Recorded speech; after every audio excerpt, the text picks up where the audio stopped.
Hello, hello, hello. Testing, one, two, three. Any better? Testing. We're going to figure this out. It should take a little bit to ingest. Hello, hello, hello. Kitty meows. Oh, you're in the box, though. Everything is okay. Oh, there is also an echo again, apparently. Yeah, I guess so. That's a shame. Yeah, it is on my end. I know. It's Give me one more minute, guys. I'm gonna try to fix this in an interesting way. Is it an echo just on you, or is it me? It's just me. Oh. So it's like there's two microphones and it's detecting both of them, and I'm not sure why. Yeah. Let's do built-in. Yeah, it is an echo just for you. Nice. If you'd like to keep speaking while I try to fix this. Okay, so one more thing. If you right-click on the taskbar where it has your time, I'm assuming you're using Windows. Yeah. If you right-click on the volume and click on recording devices, it should bring up a list of your microphones. Yeah. It does bring it up. I mean, under recording. Yeah, you're under recording, and it should have a list of your microphones there with levels. Yeah. So on the Plantronics one, right-click and make sure that it says that you have it set as default device and set as default communication device. It doesn't say that, but it is on. Everything is checked. It has the green check next to it, right? Yeah. Okay, and is there another microphone in that list? There are, but they're all not plugged in. Right-click on them and click disable. On the other ones? On everything else, yeah. Yeah. All right. Disabled. Oh, it's already fixed. Wait, no more echo, guys? It's fixed, apparently. Excellent. All right. Sorry, guys. I wasn't checking this. Checking the chat. Everyone's saying it's fixed. Oh, I thought you were offline, too. This is awesome. Yeah, there's just a mix of things going on right now. Hey! Thank you, guys. I really appreciate your patience here. It's echo-free. Jeez. Beautiful. Oh my god. Thank you guys fantastic. so much. And I did have to cancel that match, even though I had a Leroy, from that unstable portal. So I'm a little sad, but it's okay. I love that it's just salt for having received the loss. Yeah. There we go. This bonds us, a little more, right? Yeah, man. So, all right. Thanks, guys. So I guess we've been talking about your game development days and just the challenges you have. I guess let's go back a little bit too, in terms of your pro playing to commentating. Why make the move from going into commentating, and whether your love for the community or your love for the game, or it was almost not even really that deliberate. There was just a point in time where I wasn't really getting to play as much as I wanted to. I still had that itch to think about strategy and to talk about strategy, and I've always loved just talking about stuff, especially StarCraft. So that's really where the show came from. So I was like, oh, this might be something fun to do. And it was never a conscious, like, am I going to stop being a pro? Am I starting becoming a commentator? Actually, even for the first year and a half or so, I didn't even think of myself as a commentator. I thought of myself as a guy who just liked games, was primarily a player who happened to talk about strategy. And then once StarCraft 2 came out, there were so many invites to go to tournaments, there were so many events, there was so much stuff going on that all of a sudden my time became drawn there, and I sort of almost retroactively realized that I was probably going to be a commentator. Like, I guess I'm a commentator now, that sort of thing. And I guess from going from commentating to becoming a live streamer, becoming, a personality online as well, was that a deliberate move on your part, or did that just naturally come through the people you've talked to? I did the live stuff first. I was doing the show as the core thing, because StarCraft 2 wasn't out, and StarCraft 1 didn't have a robust enough tournament scene for there to be a pro StarCraft 1 caster. Actually, there was one pro StarCraft 1 caster, and that was my brother. And that was it. That's all the entire industry could sustain, was one of them. So I was doing the my own show thing and the live show thing and the commentary.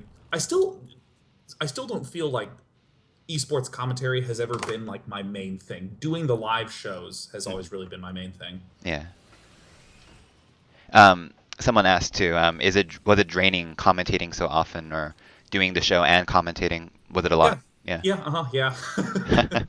Yeah, because I mean it's certainly a mental workout to do like well, there's two levels of tiredness. There's the like if I've been doing commentary over many months, is that tiring? And then there's like in the weekend. So let me talk about the weekend one first. Hmm. That is certainly very tiring. That is the equivalent of doing like a full day of. I don't know if any of you have ever done like a soccer tournament that was all day or ultimate frisbee tournament that was all day. It's like that where you're really pushing yourself, and at the end of the day, you're just sort of like, oh gosh, because you realize almost immediately when you're doing live shows or when you're doing commentary that if you stop talking, everything stops happening. Uh-huh. There's not like if you get tired on in a soccer tournament you want to stop and slow down, put your hands on your hips, and the game's continuing. If you stop talking, everybody's like, why did that commentator stop talking all of a sudden? So you kind of make sure that you're really focused for a long period of time. Yeah. And I remember I've had countless conversations where people are like, "Oh my God, you party really hard at every tournament." Uh-huh. A lot of times, I just go back to my room and read a book. Hence my love for the Dresden Files book series, because that, Mm. that sort of kept me company for so many events. And over time, you do get used to that. You do build up a sort of mental endurance. And I think DJ Weed is a great example of someone who could literally talk for 20 hours a day, Yeah. 30 days in a row, and be fine. And just be totally okay. Wouldn't lose his voice, wouldn't be fretting at all. Yeah. I found I had a really hard time keeping my emotions in check when I first started going to tournaments, because I was just so tired and it was so intense. I was Mm. wrought out at the end of the day. Yeah. And that's built up over time. So, on the longer term sense, do I ever get tired doing commentary? Oh yeah, sure. I get very tired. I mean, I enjoy it, but Yeah. I'm still an organism that has to like sleep and shit. So, Do you, commentating wise, like, do you take any inspirations from other commentators themselves or other casters?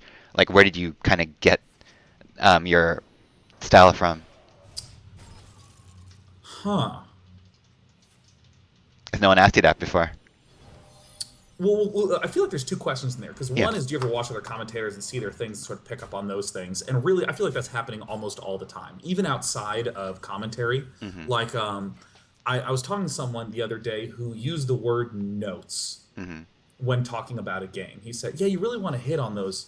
Oh, dude, the double mind control tech. You're so dirty. Oh, you get the sludge belcher, you monster. I don't believe it." Okay, Thank you. yeah, and he uses term notes like, "Oh yeah, that game really captures the notes of being a warrior." He used the word notes like that, and I just thought, I got to use that word like that. Like Hmm. the fact that I spend so much time talking sort of lends itself to thinking about everything that everyone says at all points in time, going, "Ooh, I like that phrase. I want to be someone who uses that phrase." Yeah. Um, in terms of how did I develop my commentary style, Mm. almost immediately I realized that whatever mood I'm in and however I'm feeling, that's who I am that day. You Mm. have to be yourself relentlessly, or you will drop dead of exhaustion. Mm. Like you have to do that.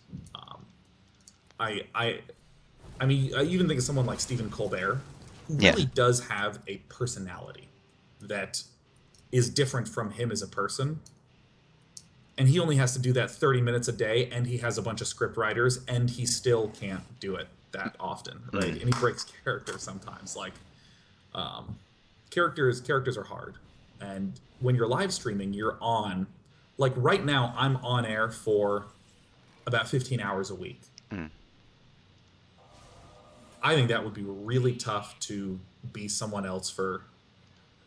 Oh, and then you flip the health and you shoot. I never would have thought of that because I don't play spare part decks. Uh, I mean, I'm hoping because, I don't know what he has Yeah, coming up next year. it's a fireball, and I mean that sucks, but then that's how it is. Then why not? Just play it. Let's just play it and Of get course. get get this match over with. But yeah, I feel where you're coming from. You know, I do understand what you're saying here. Um, See, it's always a fireball. I hate gosh. mages. Although you're a mage and I'm cool with you, but that's No, seriously. it's okay. You can dog on mages all day. You know. God, oh, I hate playing against mages, but when I'm a mage, that's okay. um, Someone asked a good question here. Party time rocket scientist on the chat asked, you work so much? How do you balance your work and personal life? I honestly think that the thing that I've thought about a lot in the last 2 years is that I'm actually not very good at that. I think that I've been much better over time, like particularly in like 2012 ish. There's a lot of people saying, "Hey, do you want to do this thing with me? Do you want to take on this project? Do you want to do more work?" And it's very easy to just be like, "Yes, yes, I can," Hmm. because the same thing, that same muscle that would drive me to do a show is also the same muscle that wants to say yes to all the offers and stuff and all the projects and to say yes to even my own ideas of stuff that I want to do. Mm.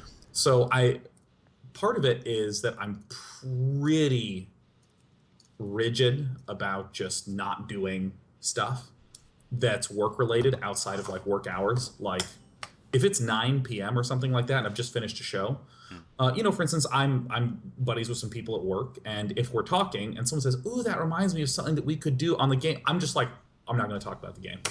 Like, I'm not, we're just not going to talk about it. I don't want to talk about it." Mm. I try to make sure that there's actually that boundary. Another thing that I've been doing a lot in the last 2 years is ensuring that I take weekends off. Yeah.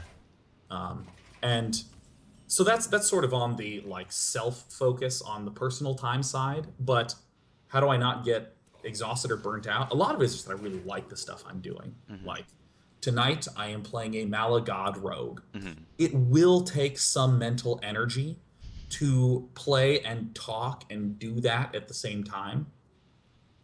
But I'm also just playing a Malagod rogue. That's not that bad. I don't feel sorry for me. You know, Hmm. you know what I'm saying? Yeah. I feel you. I feel you. Speaking about Hearthstone a little bit too here, how did you get, well, not Hearthstone in general, but in Blizzard games, why did you gravitate toward Blizzard games first and then become a I mean, Blizzard gamer? I feel like I speak for most people where you don't really choose to be a fill in the blank company gamer. Mm. They just happen to make such good That's true. games. Make good games. Okay, another game that I love is Magic the Gathering. I love Magic the Gathering. Hmm. I will claim that there is a lot more complexity and depth and difficulty in many on many turns in Magic the Gathering. Mm. Notice how particular I was in that on a turn, on a given turn, Yeah. um, because I don't know if I have any expertise to talk about the deck construction level. Uh-huh. Um, there are many turns in Magic where it feels so amazingly complex considering both sides of things. I really love that, and I in 2012, even in 2011, yeah, I was getting really back into Magic a lot and playing Mm. the shit out of Magic.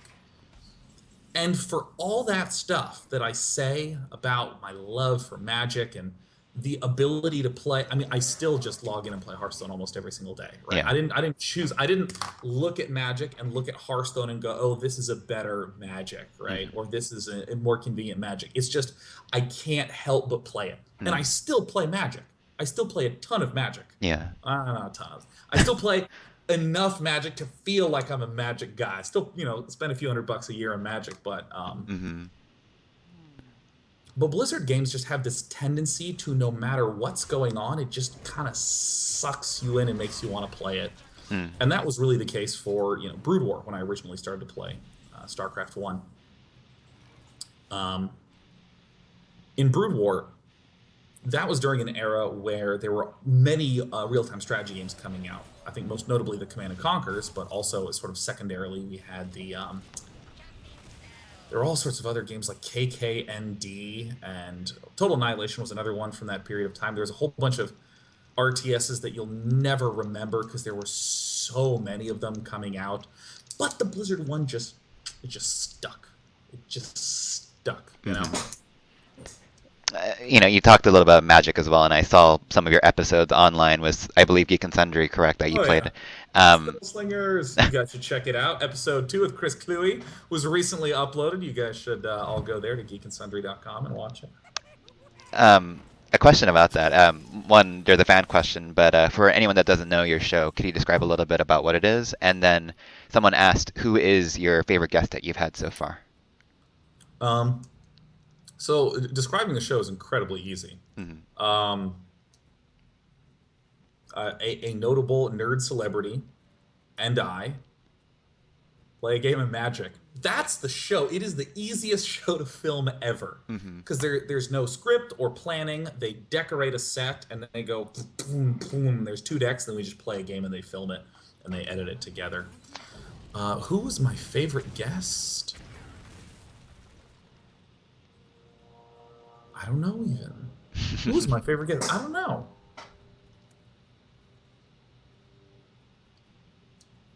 I don't know. I almost feel like copping out because Hmm.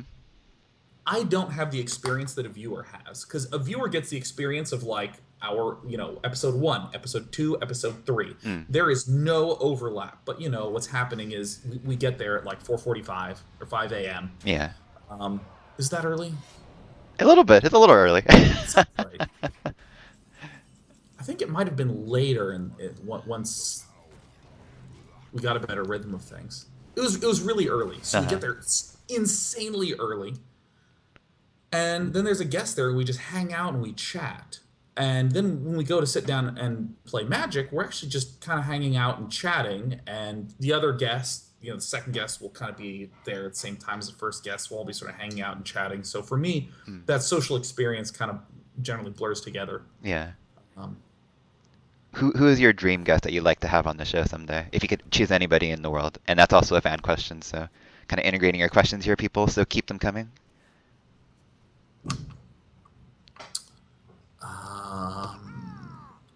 I mean, I want this guest not because of anything magic related, but Hmm. Brandon Sanderson, who's a fantasy author, Mm. who notably plays Magic the Gathering, and he's just amazing to me because of his creative output.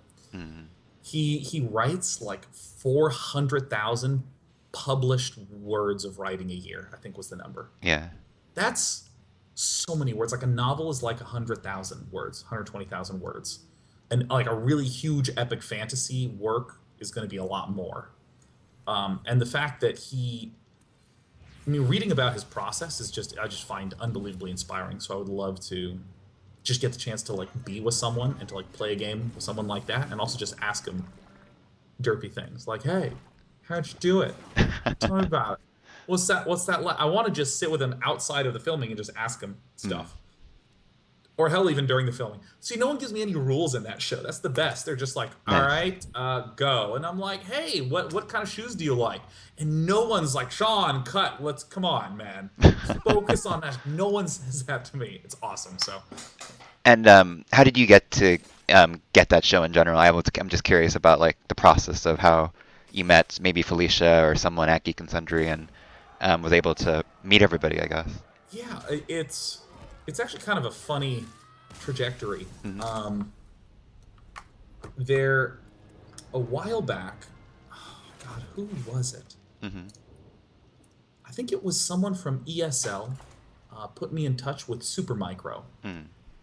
Um, and Supermicro was just demoing some products at CES and wanted to know if I wanted to just be a guy with a microphone drawing attention to the booth. Mm.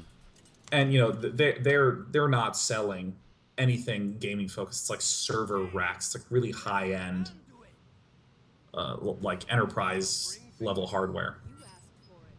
And they just set up 2 computers with StarCraft and had any one at the convention go and play against each other. So there's like a father and a son playing who had never played StarCraft before, and I'm just trying to Mm. commentate this, right? So it was not streamed, it wasn't anything. It was just here's what booth work is like if you are interested in learning what this is about. And of course, I say yes to everything. She's like, yes, I will do that. And so I basically just stood with a microphone and just commentated anyone, whoever, and just hung out and talked to people and Mm. met a wonderful man who I'm still friends with today named Omer. Mm. And Omer knew Felicia. and I just hung out with Omer, and then afterwards I left CES, and Omer and I went and had dinner together just after having met, and we just chatted and stuff. And then it was a few weeks later, a few months later, it was Mm, BlizzCon, and he introduced me to Felicia, and Felicia and I chatted, and then Felicia was like, "Well, I am doing this. I'm starting this YouTube channel called Geek and Sundry, and I'm mm. doing an episode of a thing called The Flog. Yeah. Would you be interested in just coming on and being a guest?" And I was like, "Okay, sure." We did that, where I made some perfume. That's very, very proud of my perfume. It Re- actually smells okay. Oh, Yeah. you're being serious. Yeah, I made perfume. I named it Ding Ding 5. You can purchase it. You can look up Opus Oils, and you can purchase some Ding Ding 5. It smells very lovely. You should get it. If you want to smell like I intend for good smells to be, you can do that. Is this a perfume for women, not just for men though? This is just for For women. anyone, Oh, I for wear Ding Ding 5, man. I like to smell like blood orange, and I think sandalwood. I see. So, Oh dear. yeah, that's good shit. So we did that, and then I did an episode of Tabletop with Will Wheaton, with Felicia being there, Mm. and then they said, "Do you play Magic?" And I was like, "Oh motherfucker, you asked the right guy here." And we just had a chat about it, and they're like, "Yeah, maybe we should just like do a show on Magic. That Mm. sounds cool." And I was like, "Oh, well, look, I'm not that great at Magic, okay? Like, let's be really clear. I'm not an expert player, so." Mhm. It just became a really clean concept for a show. Just we're just gonna play some kitchen table Magic. We're not gonna do some serious formats. We're not gonna draft and have a Swiss tournament with a ELO ratings. We're just gonna play a game. So, Yeah. Oh, and cool, all cool. this happened because I just on a whim decided to do a some booth work at CES.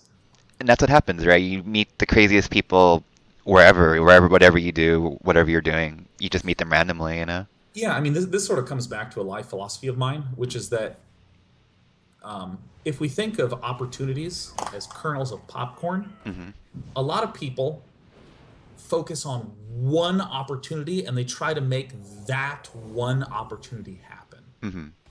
Like I'm writing a book, I want to be an author, and this is the book that I want to nail. I want this book to be a bestseller. They're focusing on this one thing. And I feel like that is the equivalent of trying to survive by popping kernels of popcorn one at a time. That's not, I mean, sure, maybe your book will become a bestseller, but the likelihood of you making the one thing work is very low. So Mm. I believe in the put many kernels of popcorn in the pan, which would be to do lots of different opportunity or do lots of things that could be potential opportunities. Mm. Take on a lot of different projects. You'll start to see which ones pop. Because around the time that I started doing my live streaming, I was also working with an educational research group making games that help kids learn math. I think I don't know. I don't know how much they learned, but we're going to assume that oof, kids are smart now because of that game. So I was working with that educational research group. Hmm. I was working on a sort of physics-based platformer for IGF, Mm. which I would describe as okay. It was an Yeah. okay game. I was doing the daily. I was also, continuing grad school. There was one other thing that I was doing that I can't remember at this point, but I was like Whoa, doing a hello. lot Oh, of stuff. there. And the kernel that, yeah, hi, rehi, hello, Oh, what's sorry, up? we Yeah. lost you for a second. So. Oh no, yeah. Yeah. So the live show is what wound up popping, Mm. but I mean, maybe if we, the guy I was working on the game with, maybe if he and I had showed the game to somebody who really liked it and said, I want to fund this to turn into a game, maybe I would have just become a small indie game studio. Mm. I don't know, but um, But you got into I, you got into game development though. You yeah, definitely became a game developer in the end after this long journey of all of this crazy stuff happening. yeah, all sort of wiggling around. I mean, even when I was doing, even when Day 9 TV was Hmm. like officially a business and a thing, it was never just, okay, cool, I guess I can make money doing a live stream now. Hmm. That's what I do. Immediately, I was doing a ton of tournament commentary. I said, oh my God, we should start a tournament. And there's already way smarter, better people doing professional player tournaments like ESL. They I don't know, they got that covered. Hmm. ESLs, they did it. If I just try to make another ESL, it's just going to be a worse ESL. So I'm not going to do it. So we started the After Hours Gaming League, which is a tournament specifically for people who work full-time jobs, Yeah. sort of like a corporate league. Oh my God, What polymorph. is Yeah. this deck? It's an everything priest. Oh Oh my my gosh, look out! gosh. Run, get out of there, I wish I run, could run away. Where's the run? run. Man, that's harsh. Oh. This is killing me. I've been doing terribly on stream, which is not a good thing. Oh my God, no. Oh no, Yeah, I'm gonna be yeah. doing Oh yeah, Flame Waker, this and then polymorph. polymorph, Hush, Malagos, become a sheep, dude. and then I hope I get something great from this. Oh, that's not bad. That's not bad. I haven't seen it yet. I haven't seen it Oh, yet. it's okay. I'm a little Oh, ahead. I'm a little ahead here. sweet. Oh my God, yeah. Oh, and by the way, I definitely enjoy your Hearthstone play, which is always on Trollden and Oh other yeah, fun yeah. things. Because I mess up a lot.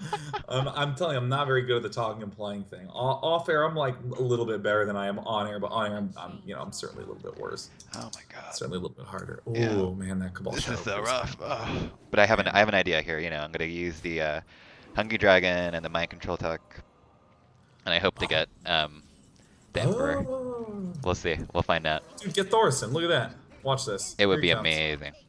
And Oh my! I'm a little early. I'm yeah, sorry. you see. Look at this. Look at Wow. that. I, Look I'm how about good I'm that. about to Look how die though. good my calls are. Now, I think that the second best play is to play the Flame Walker and then lose the game. That's what I'm thinking. I mean, That's I'm what gonna I'm lose the game at this point, aren't I? So I mean, you never know. You I never never know. know. But anyways. But yeah, we started a tournament. We started to put on our own live Hmm. events. Like starting with all the Red Bull esports program stuff. Nice. Um, and then after a while, I was like, okay, I don't think I like putting on live events. I think I find that very stressful. It's kind of hard to both be the neurotic person who needs to cover all bases for the live event and then also be on air as the sort of happy, relaxed person. That's I can't do both of those. Hmm. Um, Can you tell me a little bit then? I'm just curious. You also hosted an event this. Oh my God. ah, Wait. I might survive this. oh, I might survive this. uh, He doesn't have anything. He has everything. He has oh, everything. oh my God! And he clears your board, man. I gotta stop playing Oh, this. This deck is not helping me at all here. Gosh. Wonderful. This season has been. I don't know how much you've been playing this season, but this season's been so awful for me. yeah. This season, I just haven't played much this season. I went to Hmm. vacation in Sonoma. I was drinking wine. I rode a bicycle. I don't know. I just didn't do a lot of Hearthstone. That happens. You could be Hearthstoning on your phone while you're drinking wine, and Oh, that's good. Yeah, if I could, if I could get a ticket for drunkenly texting on a bike. drunkenly playing Hearthstone while on a Yeah, bike. look, let me just take off all my clothes. That'll be the greatest. I mean, I'm not paying to see that, so. That's where the line's drawn. We found the line. Now we back off. We put the clothes back on. And we get on the bike drunk. I Hmm. get it. Oh dear.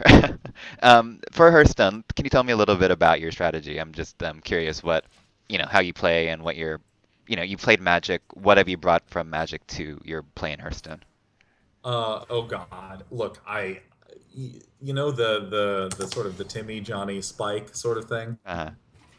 Are you familiar with this I'm not familiar myself, no. dichotomy? I suppose. Yeah, it's a sort of player psychographic that Wizards of the Coast, the makers of Magic the Gathering, use to describe their players. Hmm. Um, because it's easy when you're making a game to think about design in the context of that game's language. Like Hmm. if I'm making a strategy game, I want to make units for people who like to be aggressive, for Hmm. people who like to harass a lot, for people who like to, you know, play really defensively. Those are all in-game words, but Wizards went like much higher than that and said, what is the emotional motivation for people who play games? Hmm. So a Timmy is a person who plays games for the experience. Hmm. They like the big flashy plays. They like playing huge monsters. They're there so they can walk away with a story Hmm. and to have that experience. A Spike plays to win. Hmm. is the sort of person who is looking for the most efficient techniques to destroy the opposition. So they don't care what they're doing; they want to be able to win. Mm. And the Johnny plays games as a form of expression. Yeah. Like, look at my cool deck that I built. They can lose 9 times, but if on that 10th game they win the way they want, Yeah. oh boy, do they love it. And I always grew up as a just Spike, just hardcore Spike. Maybe dash Johnny in there. I just wanted to win. I like to win. I like to look at problems. I like to win. And I still remember when I was in grad school playing games with my friends, and they thought I was a bummer to play with. They thought it was not fun to play with because they were Johnnies, man. They knew, or excuse me, they were Timmies. They knew how to have a blast no Yeah. matter. But I would get mad and like rage quit games that did not really matter. Like, and this is like not that long ago. This is maybe like 8 years ago, right? I Mm. was like at age 20, 21. I was still like, just gotta win stuff.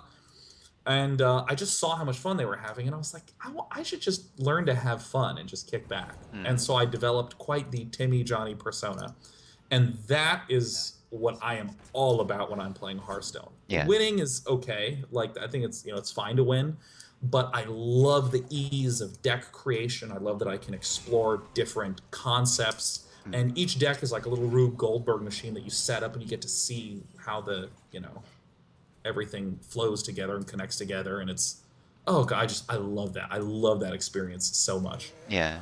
No, I feel ya. I came from a background of I didn't. My friends played Magic, but I didn't play Magic. But I played I don't know if you ever played it, Star Wars CCG.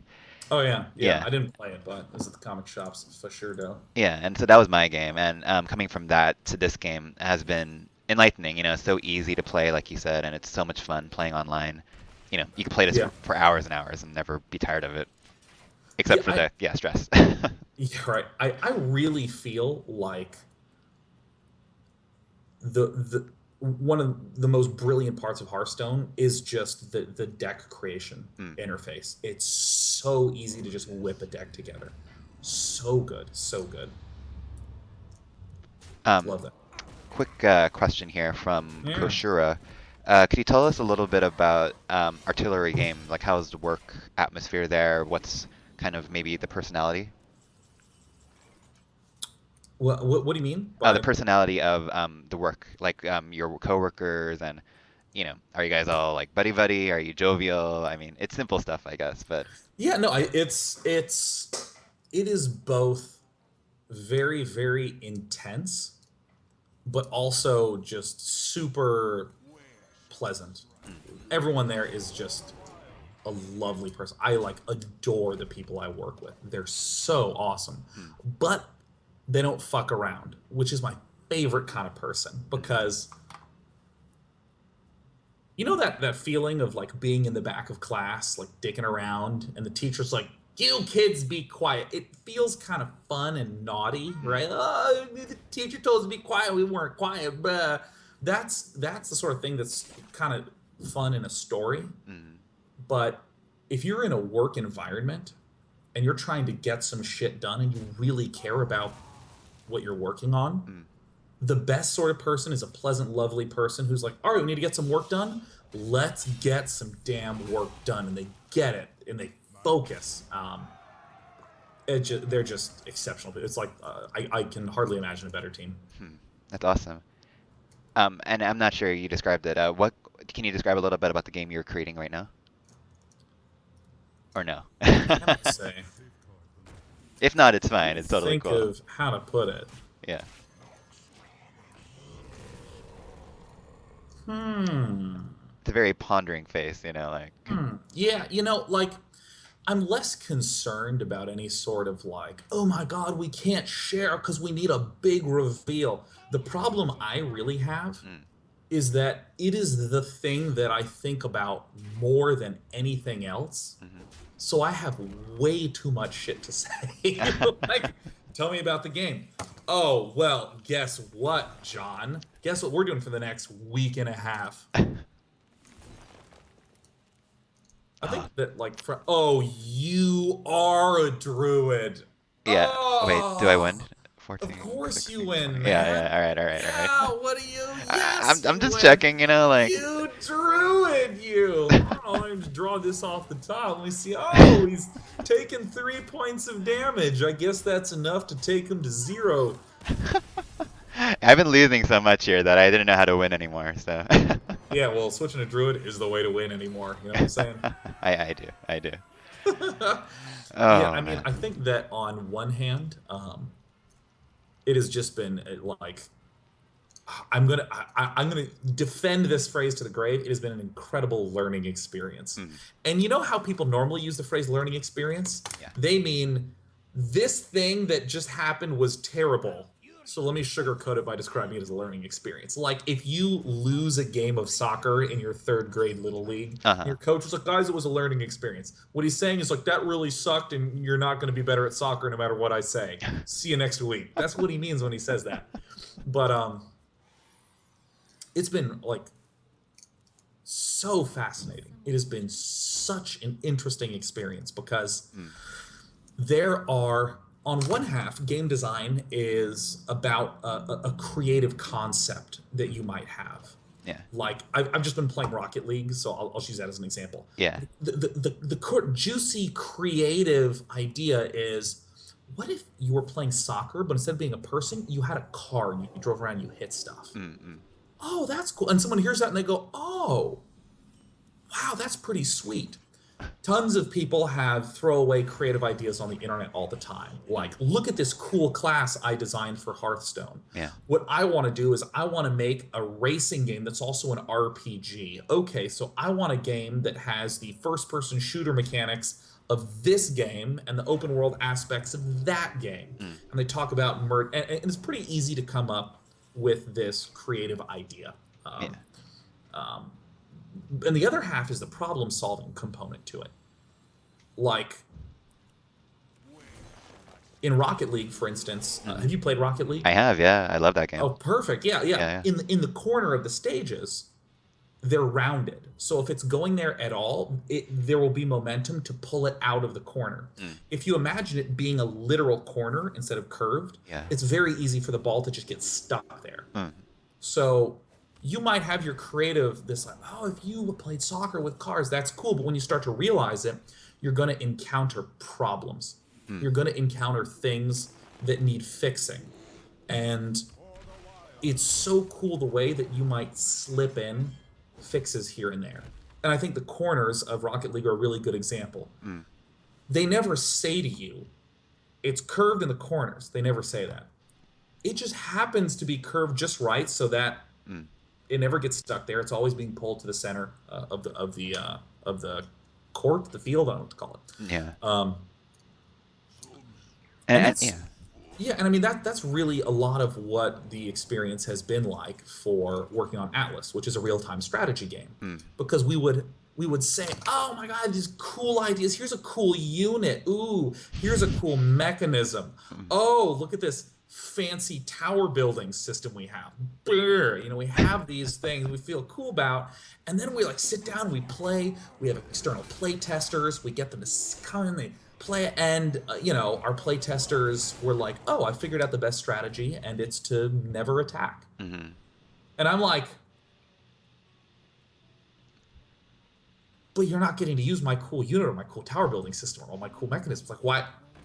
Shit, you know. Mm. And you start to see games in a different way. Yeah.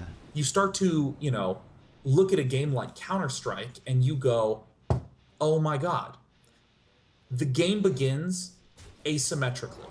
The terrorists are gonna lose Mm. unless they go to a place. Yeah. So the counter terrorists are then flagged to go to that place. And if the terrorists plant the bomb, then the terrorists are gonna win Mm. unless the counter terrorists show up Yeah. to that same place. So it's this engine that draws people together. Mm. And there's all this other cool stuff like how much money you get and the round to round interaction, and aren't smoke grenades cool? Look at the gunplay. I'm better at op. Oh, I'm better at rifle. Oh, the Tech 9's too strong. It's Mm. all the stuff that people talk about, but without that bomb engine pulling people together, you would not have a game. Mm. Like the Counter-Strike gunplay is like lightning speed. The interaction between you and that other person is less than a second. Yeah. And if you said first to 50 kills wins, camping would be the best thing to do, and all interaction would stop. You have Mm. your creative idea of fancy, fragile gunplay, Yeah. doesn't matter. The problem that the bomb mechanic solves is that interaction loop to make sure that it pulls players together so that they can experience that cool gameplay. Mm. So it has just been a fascinating learning experience working on this RTS to realize, Yeah. wow, where are where are the problems that we're trying to solve? What Mm. are the creative ideas we came up with that for some reason we can't realize because there's something in the way of that? Hmm. It's really, really cool. Has that always been in you? I'm curious, just that desire to like figure out, the gameplay elements and game design elements, or has this come with you while, being part of this team? I mean, I think it's a little bit of both. Like, Mhm. I like puzzles, and Yeah. then I studied game design in grad school Mhm. because I found math to be a little too hard. I was just struggling Speaking to the to, choir here, so. yeah, I'm struggling to get past. I did undergrad in math. I was like, I'm gonna become a professor. Then in my senior year, I was like, math is hard. So, No, interesting. yeah. I think all your fans and myself included, see that you have this crazy energy about you, even in this conversation. Even this isn't your own live stream. How do you maintain that energy all the time? And this is the question from the stream as well. Oh, here's the secret. I don't. I totally don't. um, I just need periods of alone time. Hmm. Um, I really, really, really like spending time alone. Hmm. Like if it's a Saturday and there's nothing going on, I'm just like, Yeah. yes, and I just sit there. I like turn my phone off, Skype off, I turn it all off, and I'm just alone. I'm just like, yeah. I just like sort of sink into that. So I think that is a huge part of it. That when I'm on air, you're just seeing one dimension of me. Actually, several dimensions of me, but the energetic ones and not so much the quiet ones. Like after the esports event, I like to go home. I like to read a book. Hmm. Um, but also I drink a lot of coffee, and Mm. my excitement for thing kind of feeds into the energy and all that sort of stuff too. So I feel yeah. Hold on, I'm just contemplating this move right now yeah, in I my know head. my spectator client glitched.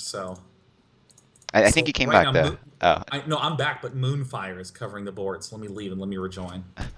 Looked like you were doing the oh so juicy mind control tech, Yes, Doctor yes, indeed. Doctor Boom BGH. Slow down, Aru. Oh my God! Look at that That's not board. bad. That's not bad. Oh, that is not a bad spot to be in at all. Oh, you're gonna hit it. It's gonna probably hit you in the face, I'd imagine. Or the 1/1. Not bad. um, People are asking as well. Would you consider yourself then like kind of like an outgoing introvert in that sense? I don't know what any of that means. Like like I'll holy shit. Let me try it again. No, no, it's okay. I stuttered through the crap out of that. Um, I always found that like a weird human compulsion to say, oh, well, that's an interesting story you told me. Hmm. What box would you say I should file you under? And I'm Mm-mm. like, I don't want to be in a box. I'm not my cat. My cat loves to be in a box. I don't want to be in the box. Mm. Leave me out of the box. Yeah. Like, oh, I like Little Debbie Downer described me as an ambivert. Oh, you're seeing the chat as well. Yeah, yeah, yeah. Yeah, like I don't know. I really I have no idea why there's that urge to just be like, put you in here. So Mm. are you a cat person or a dog person? Are you type A or type B? Mm. Introvert, extrovert? The labels bother you a lot. Oh yeah, oh yeah.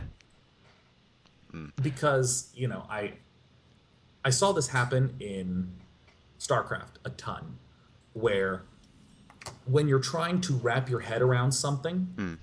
it's very nice to have rules and categories and structure. That's really helpful.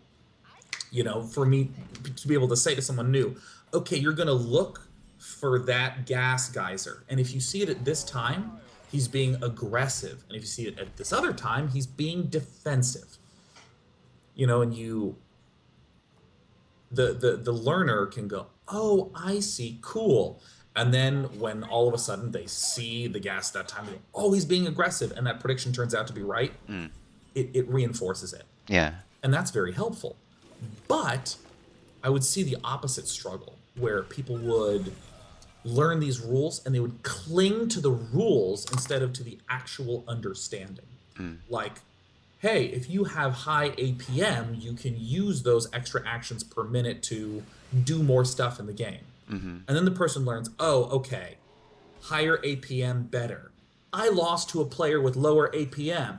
Well, he must be shitty. No, no, no, no, no. Actions per minute is not the same thing as quality gameplay. It's just not the same thing. They're just different. It's just a thing Mm. that someone said to help you wrap your head around it.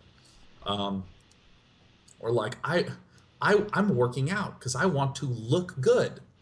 How many pounds did I lose? Right, and then we turn into this number. Right? Oh my Mm. gosh, if I lose 500 pounds, even though I only weigh 240 pounds, that will be the hottest of all. No, you can just look and use your head and not use the this rule. So I sort of have a, Mm.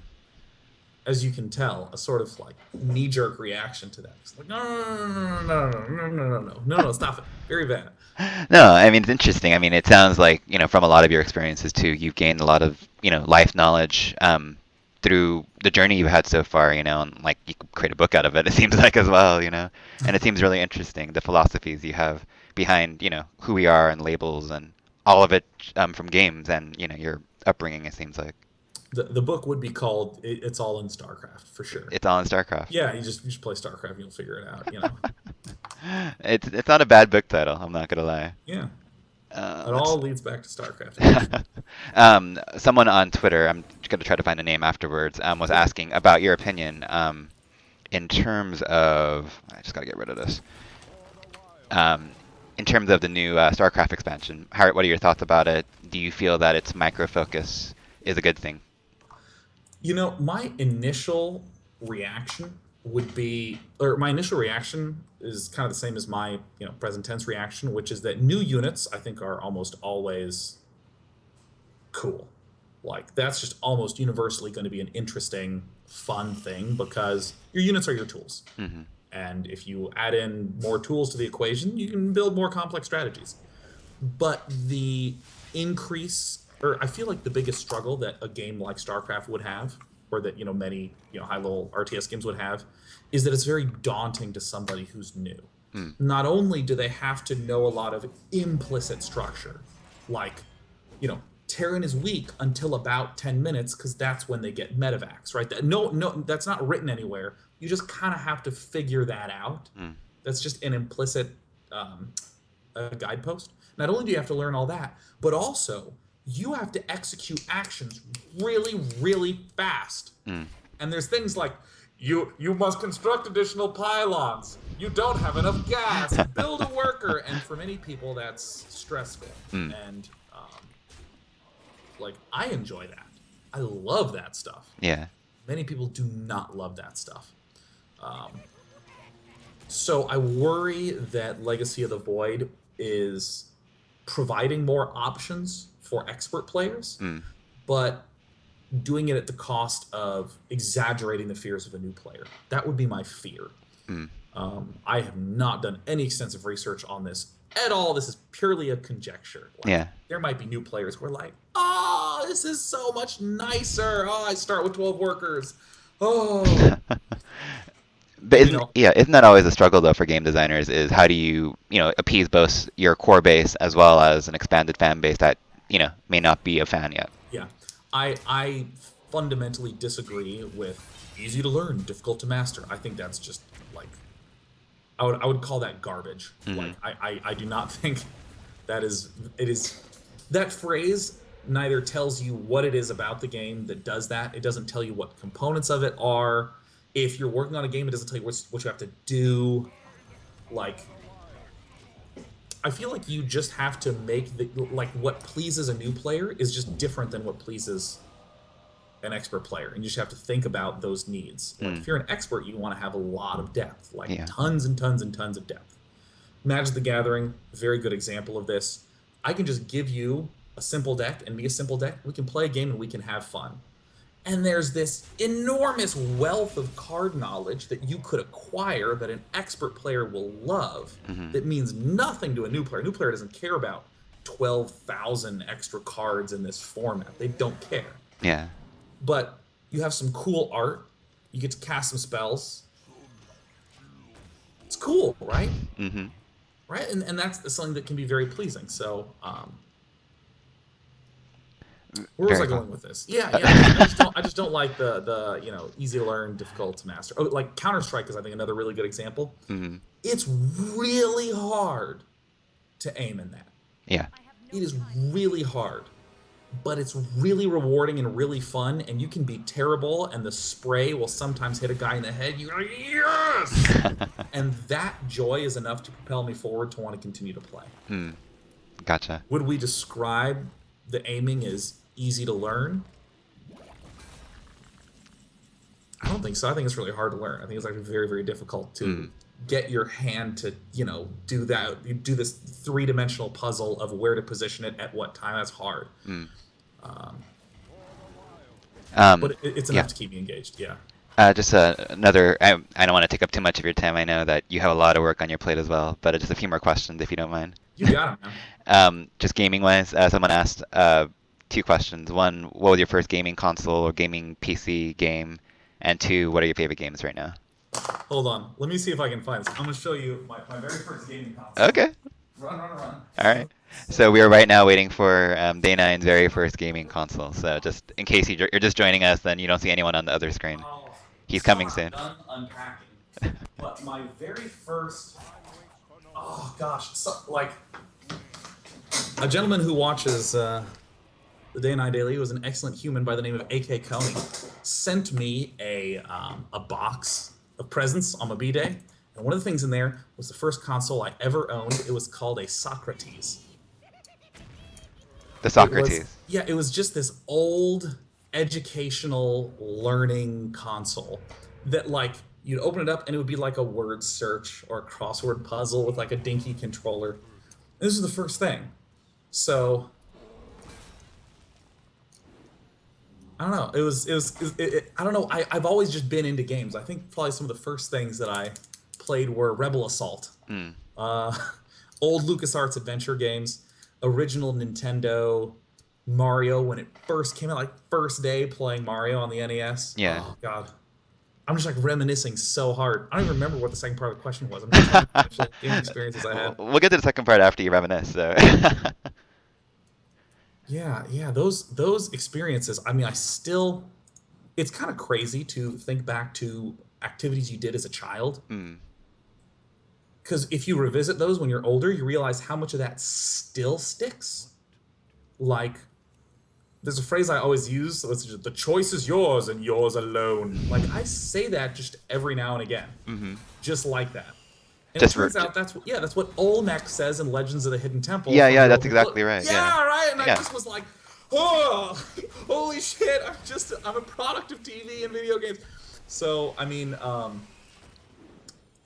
going back and just seeing, oh God, I remember my mom bought a sound blaster speaker set Yeah. because it was normal to just have a computer with no sound. It could go boop on one tone, and it's the only noise that your computer could make. So you just like stared at the screen, and we bought a sound blaster, Hmm. and it included like 50 games. So it had like Ultima 7 Hmm. on there, which is an awesome game. It had like Populous 2, had some of the Rebel Assaults, some of the Zork games. No, the Zork games are awesome. Yeah. Yeah, right? Like Yeah. that good old White House, man. Yeah. Oh, I'm in a little bit of a pickle here. I'm just trying to figure out what I need to do. Yeah, Mm, I just left and came back in because nah, man, just Moonfire keeps hanging on my screen, man. Next time you play a Keeper of the Grove, I will keep that in mind. yeah, you gotta be Uh, careful with that. so what do you think I should do? Should I heal or should I draw more cards? Or should I not do Uh, either of the, should I ignore and just kill everything on the screen right now? The infinite wisdom of day 9, I am yeah, putting it all on you. uh, I would probably play the Ancient and a Uh, Savage Roar and use a Savage Roar to kill the 6/5. I see. That So, would be my but to plan. draw. Draw. Oh yeah, I Yeah. would draw. Are you All right. kidding me? All right. All right. All right. And I would kill the 6/5. Ooh, and now you can innervate and wrath and stuff Yeah. too. Just draw another card. Let's get rid of this. Oh, I should have done the other thing. It's okay. Dude, my screen is covered with 0 mana spells. I can't Really? see anything, man. This is bad. It does not remove any of the choice effects from the screen, Ah, is that what I'm saying. sucks. I see. Yeah, isn't that a bummer? Ugh. It's okay. You can watch the Twitch stream, and then Yeah, I'm it, watching the Twitch stream right now. It looks like you. Oh yeah, I probably would have killed this 5/4 yeah. with your face in the react. That sounds kind of wrong, but I don't disagree with you. Kill him with your face. um, Oh, mind control tech. Oh. yeah, it's Ah, okay. I got You know, balls. it Okay. could be of use. Wait, you got to draw on that. Oh, I do. You're right. I Because do. that's I do this every single time. I'm like, I'm gonna kill that, and then I kill it, and I'm like, I probably should have drawn first. Every time. I make that mistake quite often. Um, I should just probably do this at this point. Yeah, I would definitely kill off his. All right. What are you gaming right now? So, what are you currently gaming? What's your favorite games in 2015? Oh, in 2015. Oh my God, I was not expecting that second one. Here's the thing: I have no idea what release cycles are for games. Like there has been no game in the Mhm. last few years that I have been excitedly waiting for, with one exception, which is um, a City Skylines, City which I Skylines, yeah. yeah, just a lovely little game, Hmm. just so great. Um, But you've been playing like Rocket League, you said, oh and yeah, you. I've been playing Rocket League a lot. Mhm. Hearthstone, as usual, been getting more back into Heroes of the Storm. There was a couple single player games that I played on a Friday that I really liked quite a bit. Here's my magic too. Like I tend to be very divorced from the rest of what the gaming world is up to. Mm. Um, And is that done on purpose? Just to. I would say kind of. Uh-huh. There has never in my life been a game that I was excited for that when I got it, it was good. Hmm. I've never had that happen, period. With the exception, I think, of City Skylines. I think that City Skylines is perhaps the only time Mm. um, that's happened. Because I Yeah. remember with Assassin's Creed, I got so excited for the original Assassin's Creed, got it, and was just like, well, you know, Yeah. I mean, I didn't hate it, but it was whatever. Um, that's very much so how I felt. Actually, I felt very like whatever.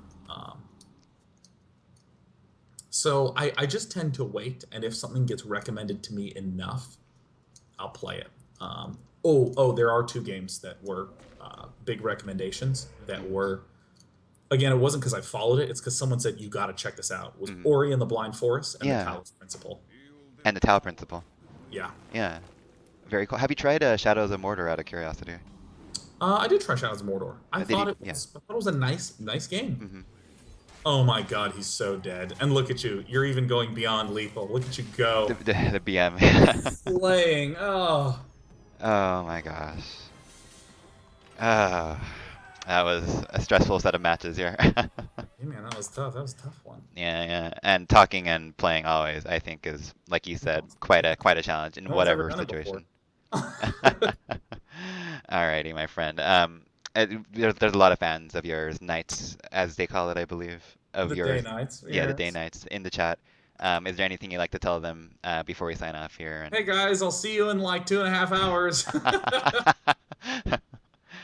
Woo! Oh, Yeah. awesome stuff. Dana, and I know it's been a very roundabout, all over conversation, but I do appreciate your time as always.